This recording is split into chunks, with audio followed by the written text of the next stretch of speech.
Sejam todos bem-vindos ao nosso canal Terra Obscura.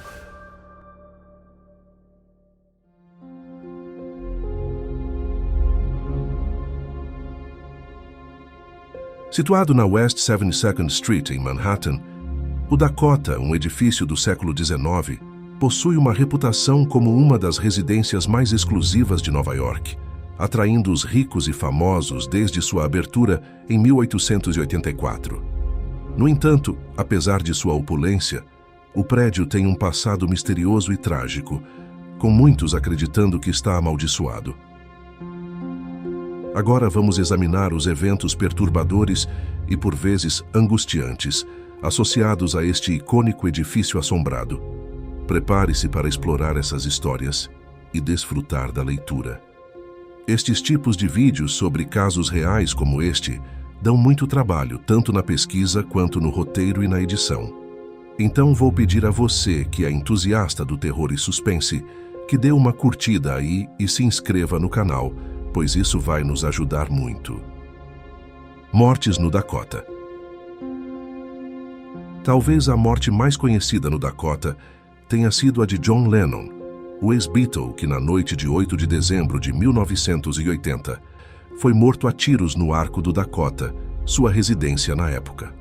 O perpetrador foi Mark Chapman, que disparou 5 balas de ponta oca nas costas de Lennon, 4 dos quais o atingiram.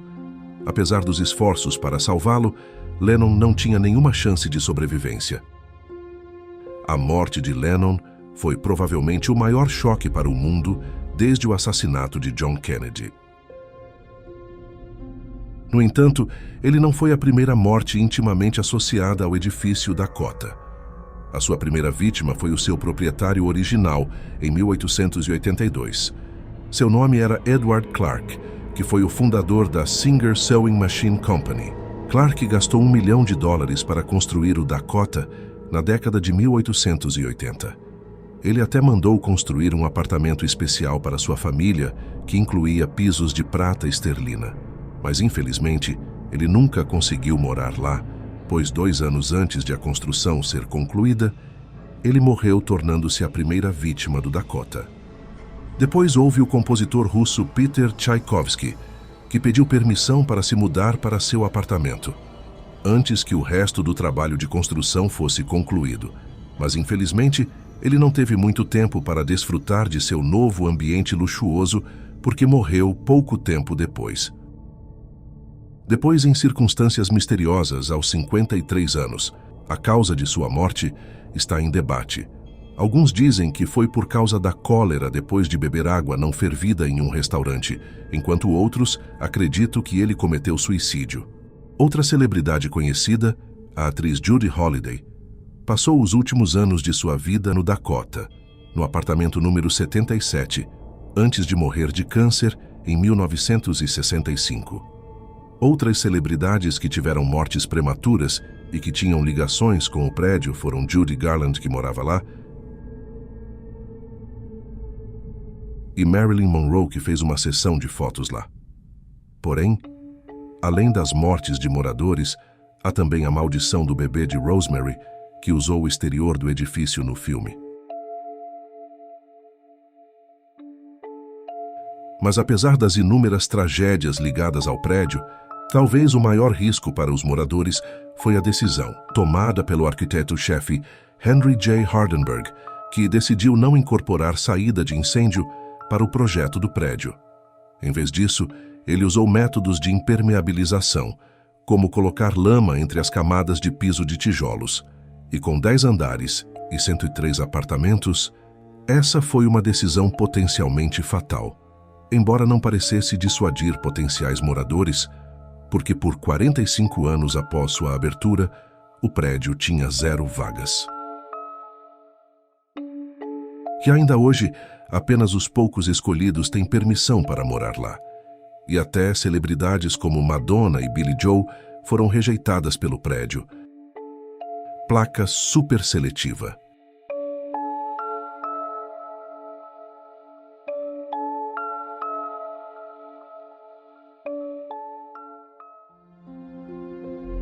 A Dama Chorona. com todas as mortes ligadas ao Dakota, não é surpresa que o lugar esteja repleto de atividade paranormal e fantasmas. E uma delas é conhecida como a Dama Chorona, uma aparição que já foi vista inúmeras vezes. E uma, até John Lennon afirmou ter visto quando morava no prédio. Foi o próprio Lennon que a chamou de Crying Lady. Alegadamente, ela pode ser vista andando pelos corredores do prédio e acredita-se que seja a costa de Elise Wesley, ex-gerente da Dakota, que trabalhou lá entre a década de 1930 e anos 50. Dizem que na vida ela gostava de tudo paranormal e acreditava que tinha psicocinética poderes. Mas depois ela sofreu a perda do filho, que morreu ao ser atropelado por um caminhão fora da Dakota. Sua personalidade mudou e ela nunca mais foi a mesma. Ela tornou-se extraordinariamente gentil com todos e também era muito protetora com as crianças que moravam no prédio. E muitos acreditam que ela manteve essa proteção após sua morte e ainda patrulha os corredores do Dakota para garantir que todas as crianças estejam seguras. Diz que Elise também pode estar ligada a outro fantasma conhecido como a Jovem, que foi visto quicando uma bola vermelha pelos corredores e muitas vezes é visto entrando ou saindo de armários. A Jovem foi vista pela primeira vez por pintores que a descreveram como usando um vestido amarelo, que quase combinava com seu cabelo loiro, meias brancas e sapatos pretos de fivela prateada. Eles alegaram que ela olhou para eles e disse: "É meu aniversário", antes de desaparecer de um corredor.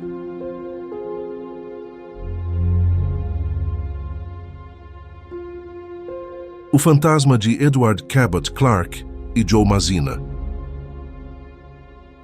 No final da década de 1930, um eletricista chamado John Painter trabalhava no Dakota e, segundo ele, a fiação do prédio era muito estranha, com pedaços que ele nunca tinha visto antes, e muitas vezes ele tinha que levar pedaços da fiação para casa para tentar resolvê-los. Mas uma noite ele ficou até tarde no Dakota, trabalhando no porão tentando resolver os circuitos estranhos.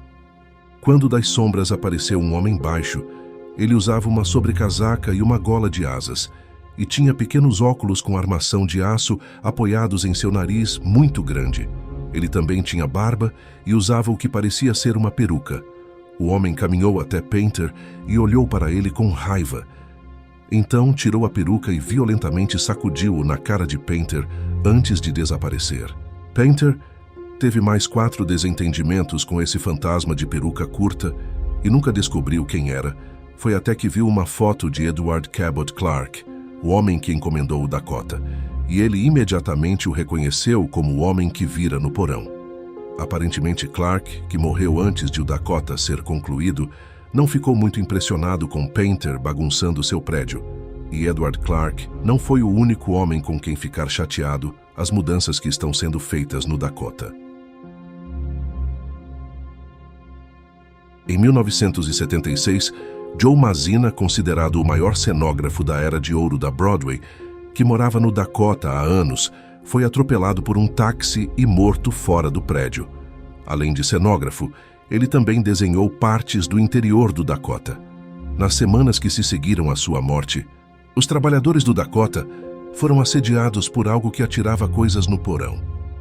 Um porteiro também testemunhou uma pá voar da parede e cair no meio da sala, bem como sacos de lixo voando por aí. E pelo que viu, o porteiro chamou um dos residentes, um homem chamado Wilbur Ross.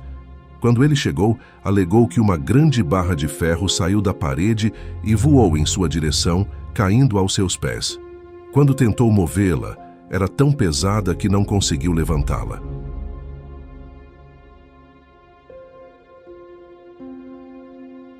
Fantasma do Dakota. Um dos espíritos mais assustadores do Dakota é o ameaçador fantasma do Dakota, às vezes conhecido como Mad Slasher. Ele é outro espírito que parecia se opor a quaisquer mudanças no edifício. Na verdade, ele nunca fez mal a ninguém, mas certamente fez sentir sua presença. Como mencionado anteriormente, Joe projetou algumas coisas para o interior do Dakota, e uma das coisas que ele projetou antes de morrer foi o novo sistema de elevadores. No entanto, Pouco depois de instalado, ficou evidente que alguém ou algo estava tentando destruí-lo. Cortes gigantescos apareceram nas paredes do painel que eram altos demais para terem sido feitos por uma criança, e o dano parecia ter sido feito com uma faca. Os cortes foram tão profundos que quem os infligiu deve ter sido muito forte. Toda semana, os painéis eram substituídos, apenas para serem cortados novamente alguns dias depois. Ao mesmo tempo que isso acontecia, estranhas pilhas de papel picado foram encontradas nos corredores do 9º andar, empilhadas de uma forma que implica que alguém estava tentando iniciar um incêndio. Os moradores começaram a suspeitar uns dos outros e as acusações começaram a circular. Mas as coisas pioraram quando uma lata de tinta caiu do telhado no pátio abaixo, errando por pouco um inquilino. O estranho é que não havia nenhuma pintura ou reforma acontecendo na época, então não havia razão para uma lata de tinta estar no telhado. Os moradores começaram a se perguntar: isso foi um acidente ou um ato deliberado? A única maneira de saber com certeza era tentar pegar o perpetrador em flagrante. Então, um grupo de residentes decidiu estabelecer uma vigilância secreta. Eles se arrumavam em esconderijos e observavam as idas e vindas entre os diversos edifícios. Mas, infelizmente, tudo o que descobriram foi que muitos residentes pareciam estar tendo casos entre si, e não havia sinal do assassino louco que parecia ter desaparecido tão rapidamente quanto apareceu. Muitos acreditam que este foi novamente o trabalho do descontente Edward Clark, mais uma vez insatisfeito com o precioso edifício que está sendo bagunçado.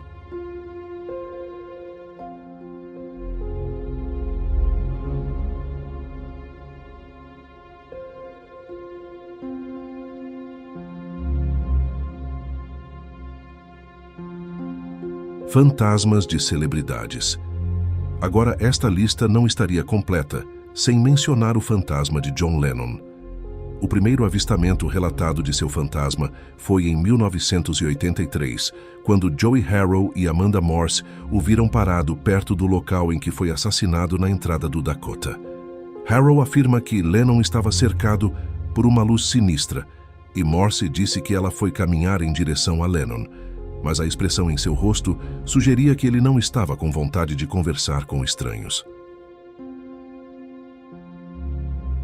Mas provavelmente o avistamento mais famoso de Lennon foi por sua esposa, Yoko Ono, que morava com ele no prédio Dakota no momento de sua morte, e ainda mora lá até hoje dia.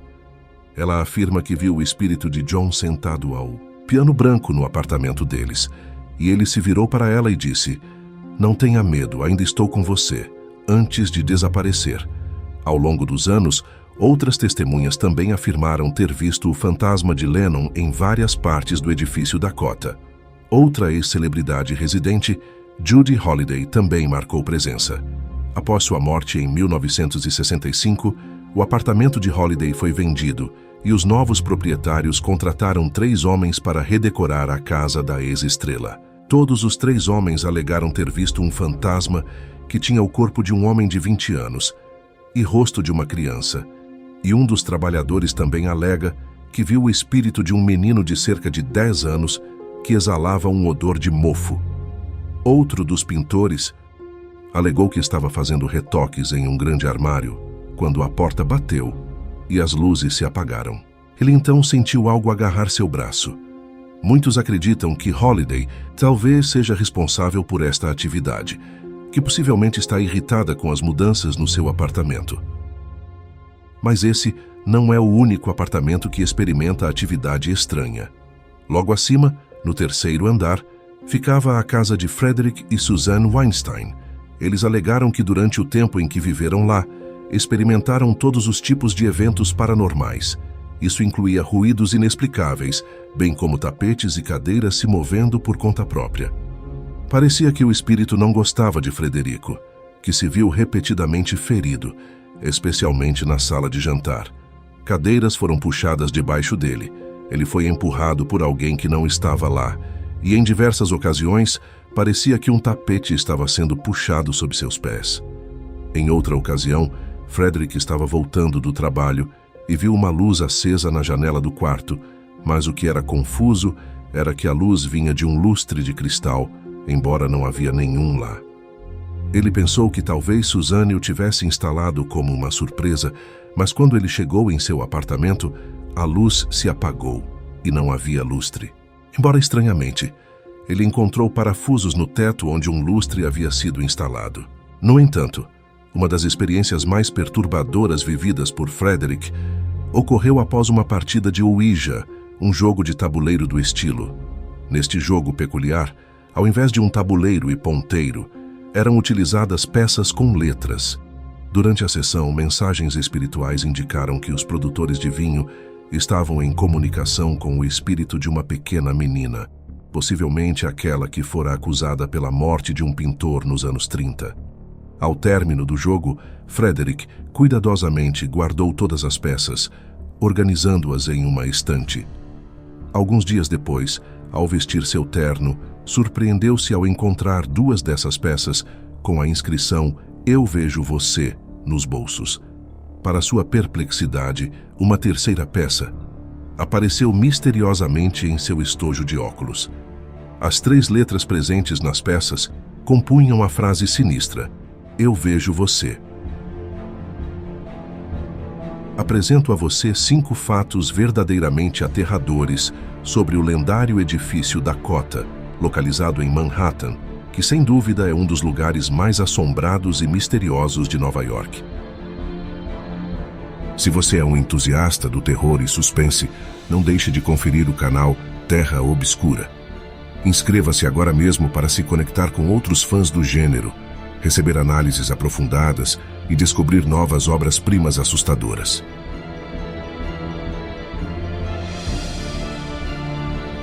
Agradecemos por assistir. Nos vemos no próximo vídeo.